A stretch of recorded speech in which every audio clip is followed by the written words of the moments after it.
ಪ್ರಿಯ ದೇವರ ಮಕ್ಕಳೇ, ಪ್ರಭು ಯೇಸು ಕ್ರಿಸ್ತನ ಪರಿಶುದ್ಧ ನಾಮದಲ್ಲಿ ನಿಮ್ಮೆಲ್ಲರನ್ನು ವಂದಿಸುತ್ತಾ ಜೀವಮಾರ್ಗ ಎಂಬ ಕಾರ್ಯಕ್ರಮಕ್ಕೆ ಪ್ರೀತಿಯಿಂದ ಸ್ವಾಗತಿಸುತ್ತಿದ್ದೇನೆ.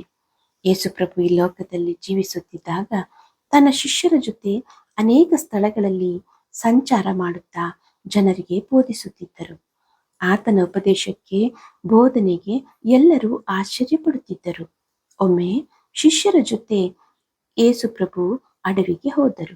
ಇದನ್ನು ಕೇಳಿದ ಜನರು ಗುಂಪು ಗುಂಪಾಗಿ ತಮ್ಮ ತಮ್ಮ ಊರುಗಳಿಂದ ಕಾಲು ನಡಿಗೆಯಿಂದ ಆತನ ಹಿಂದೆ ಬಂದರು. ಆತನು ಜನರ ಗುಂಪನ್ನು ಕಂಡು ಕನಿಕರ ಪಟ್ಟು ಅವರಲ್ಲಿದ್ದ ರೋಗಿಗಳನ್ನು ಸ್ವಸ್ಥ ಮಾಡಿದನು. ಜನರು ತನ್ನ ಹಿಂದೆ ಹಿಂಬಾಲಿಸುತ್ತಾ ಬರಲು ಯೇಸು ಪ್ರಭು ಪ್ರೀತಿಯಿಂದ ಅವರನ್ನು ಸ್ವೀಕರಿಸಿ ದೇವರ ರಾಜ್ಯದ ವಿಷಯವಾಗಿ ಅವರ ಸಂಗಡ ಮಾತಾಡಿ ಕ್ಷೇಮ ಬೇಕಾದವರಿಗೆ ವಾಸಿ ಮಾಡಿದನು. ಯೇಸು ಪ್ರಭು ಬೆಟ್ಟವನ್ನೇರಿ ಅಲ್ಲಿ ತನ್ನ ಶಿಷ್ಯರ ಸಂಗಡ ಕೂತುಕೊಂಡನು. ಹೀಗಿರಲಾಗಿ ಯೇಸು ಪ್ರಭು ಕಣ್ಣೆತ್ತಿ ನೋಡಿದಾಗ ಬಹು ಜನರ ಗುಂಪು ತನ್ನ ಬಳಿಗೆ ಬರುವುದನ್ನು ಕಂಡರು.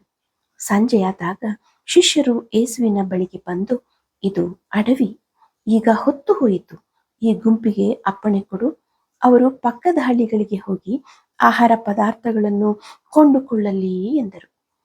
ಆಗ ಯೇಸು ಪ್ರಭು, ಅವರು ಹೋಗುವುದು ಅಗತ್ಯವಿಲ್ಲ, ನೀವೇ ಅವರಿಗೆ ಊಟಕ್ಕೆ ಕೊಡಿರಿ ಅಂದನು. ಆಗ ಶಿಷ್ಯರಲ್ಲಿ ಒಬ್ಬನು, ಇಲ್ಲಿರುವ ಒಬ್ಬ ಹುಡುಗನ ಬಳಿಯಲ್ಲಿ 5 ಜವೆ ಗೋಧಿಯ ರೊಟ್ಟಿಗಳು 2 ಮೀನುಗಳು ಅವೆ, ಆದರೆ ಇಷ್ಟು ಜನರಿಗೆ ಅವು ಯಾತಕ್ಕಾದವು ಎಂದನು. ಆಗ ಯೇಸು ಪ್ರಭು, ಅವುಗಳನ್ನು ನನಗೆ ತಂದು ಕೊಡಿರಿ ಅಂದನು.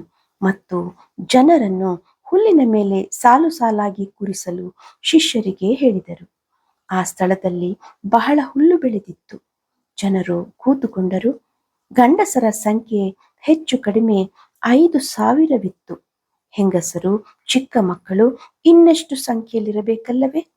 ಯೇಸು ಪ್ರಭು ಆ 5 ರೊಟ್ಟಿ 2 ಮೀನುಗಳನ್ನು ತಕ್ಕೊಂಡು ಆಕಾಶದ ಕಡೆಗೆ ನೋಡಿ ದೇವರಿಗೆ ಸ್ತೋತ್ರ ಮಾಡಿ ರೊಟ್ಟಿಗಳನ್ನು ಮುರಿದು ಶಿಷ್ಯರ ಕೈಗೆ ಕೊಟ್ಟರು. ಶಿಷ್ಯರು ಜನರ ಗುಂಪಿಗೆ ಕೊಟ್ಟರು. ಅವರೆಲ್ಲರಿಗೂ ಹಂಚಿ ಅವರು ಊಟ ಮಾಡಿ ತೃಪ್ತರಾಗುವವರೆಗೂ ಯೇಸು ಪ್ರಭು ಮತ್ತು ಶಿಷ್ಯರು ಅಲ್ಲಿಯೇ ಇದ್ದರು. ಜನರೆಲ್ಲರೂ ತಿಂದು ತೃಪ್ತಿಯಾದ ಮೇಲೆ ಯೇಸು ಪ್ರಭು ತನ್ನ ಶಿಷ್ಯರಿಗೆ, ಮಿಕ್ಕ ತುಂಡುಗಳನ್ನು ಕೂಡಿಸಿರಿ, ಇದರಲ್ಲಿ ಯಾವುದು ವ್ಯರ್ಥವಾಗಬಾರದು ಎಂದು ಹೇಳಿದರು. ಅವರು ಕೂಡಿಸಿದಾಗ ಆ 5 ಜವೆ ಗೋಧಿಯ ರೊಟ್ಟಿಗಳಲ್ಲಿ ಜನರು ತಿಂದ ಮಿಕ್ಕ ತುಂಡುಗಳಿಂದ 12 ಬುಟ್ಟಿಯನ್ನು ಶಿಷ್ಯರು ತುಂಬಿಸಿದರು. ಆತನು ಮಾಡಿದ ಈ ಸೂಚಕ ಕಾರ್ಯವನ್ನು ಆ ಜನರು ನೋಡಿ ಆಶ್ಚರ್ಯಪಟ್ಟರು. ಯೇಸು ಪ್ರಭು ಅದ್ಭುತಗಳನ್ನು ಮಾಡುವ ದೇವರಾಗಿದ್ದಾರೆ ಅಲ್ಲವೇ?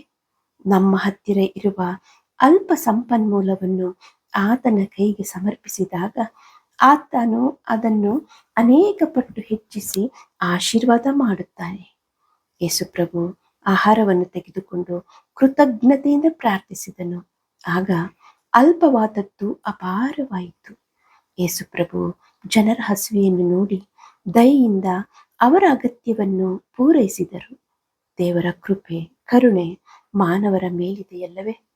ಅಲ್ಪವನ್ನು ಅಪಾರವಾಗಿ ಮಾರ್ಪಡಿಸಲು ಶಕ್ತಿಯುಳ್ಳ ದೇವರು ನಮ್ಮ ಯೇಸು ಕ್ರಿಸ್ತ ಪ್ರಭು ಈ ದಿನ ನಿನ್ನನ್ನು ಆಶೀರ್ವದಿಸಲು ಸಿದ್ಧನಾಗಿದ್ದಾರೆ. ಪ್ರಿಯರೇ, ನಿನ್ನ ಕೊರತೆಗಳನ್ನು ನೀಗಿಸಿ 100ರಷ್ಟು ಅಧಿಕವಾಗಿ ನಿನ್ನನ್ನು ಹೆಚ್ಚಿಸಲು ಸಿದ್ಧನಾಗಿದ್ದಾರೆ.